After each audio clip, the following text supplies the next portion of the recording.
हामीले चलाउने विभिन्न सोशल मिडियाहरूमध्येको एउटा हो फेसबुक। फेसबुकले पछिल्लो कैयौँ वर्षदेखि हामीहरूलाई सेवा सुविधा दिँदै आइरहेको छ। आजभोलि फेसबुक एकाउन्ट नभएको मानिसहरू बिरलै भेटिने गर्दछन्। फेसबुकले समय समयमा नयाँ फिचरहरू एड गर्दै हामीहरू अर्थात् उसको ग्राहकहरूलाई सेवा सुविधा दिँदै आइरहेको छ र खुसी पार्दै आइरहेको छ। यसैबीच फेसबुकले आफ्नो एउटा नयाँ एप लिएर आएको छ, जुन एपले टिकटकलाई टक्कर दिने मानिएको छ र यो एपको नाम रहेको छ कोल्याब एप। यो एपलाई टिकटकसँग टक्कर दिने मानिएको छ। फेसबुकको यो नयाँ एप अहिलेको लागि चाहिँ एप्पल युजरहरूको लागि मात्र छ, त्यो पनि बेटा भर्जनमा, र छिट्टै नै यो सबैको लागि अर्थात् प्ले स्टोरमा र एप्पल स्टोरमा उपलब्ध हुने बताइएको छ। यो एपले युजरदेखि उसको भ्युअरहरूलाई अझै नजिक पार्ने बताइएको छ।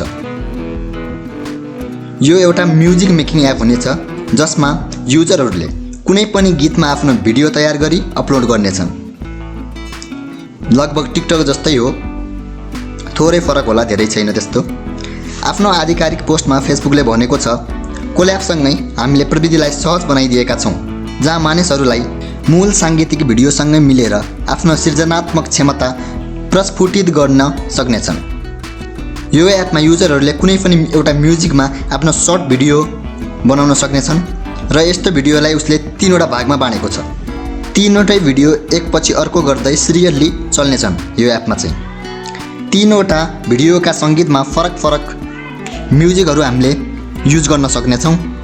जुन खालको पनि हामीले 3वटा भिडियो बनाउनु पर्नेछ एउटैमा, त्यसमा हामीले अलग अलग गीतहरू अथवा म्युजिक जे पनि राख्न सक्नेछौँ। हामीले एउटै भिडियोमा 3 पार्ट हुन्छ, त्यसमा आफू, आफ्नो फ्यामिली, फ्रेन्ड जसलाई पनि इन्भल्भ गर्न सक्नेछौँ र अलग अलग रेकर्डिङ गरेर लास्टमा चाहिँ एउटैमा कोल्याब गर्नेछौँ। त्यसैले चाहिँ यो एपको नाम कोल्याब राखिएको हो। डिफ्रेन्ट पार्टहरूलाई एउटैमा कोल्याब गर्ने हुनाले यो एपको नाम कोल्याब राखिएको छ। र यो भिडियो बनाएपछि युजरहरूले चाहिँ त्यो भिडियोलाई आफ्नो फेसबुक वाल, स्टोरी, इन्स्टाग्राम जस्ता विभिन्न जुनसुकै पनि यो प्लेटफर्महरूमा सेयर गर्न सक्नेछन् अथवा अपलोड गर्न सक्नेछन्। फेसबुकले यस्तै यस्तै समय समयमा आफ्नो युजरहरूलाई खुसी पार्दै आइरहेको छ, नयाँ नयाँ फिचरहरू एड गरेर। त्यसैले होला फेसबुक पपुलर नै रहेको छ। फेसबुकमा मानिसहरूले अहिले एकाउन्ट नभएको भनेर हामीले एकदम मुस्किलले मात्रै भेट्न सक्छौँ। यो फेसबुकले मानिसहरूलाई एकदम नजिक बनाइदिएको छ। हामी दुनियाँको एक कुनामा बसेर अर्को कुनामा भएको मानिस, आफ्नो नातेदार, साथीभाइ जुनसँग पनि कुरा गर्न सक्छौँ। यसलाई हामी फेसबुकको माध्यमबाट सजिलो बनाइदिएको छ।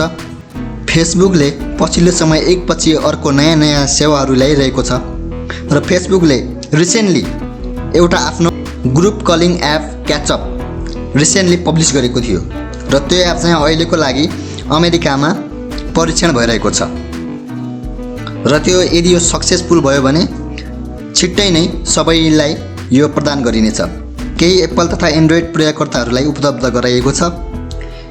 यो एपमा चाहिँ 8 जनासम्म ग्रुप कलमा जोडिन सक्नेछन्, जस्तै जुम जस्तै भनौँ। यो नयाँ फिचर एड गरेको छ।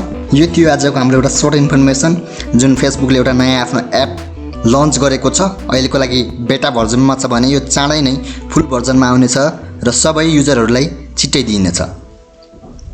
हस् त, आजको लागि हाम्रो भिडियो यति नै।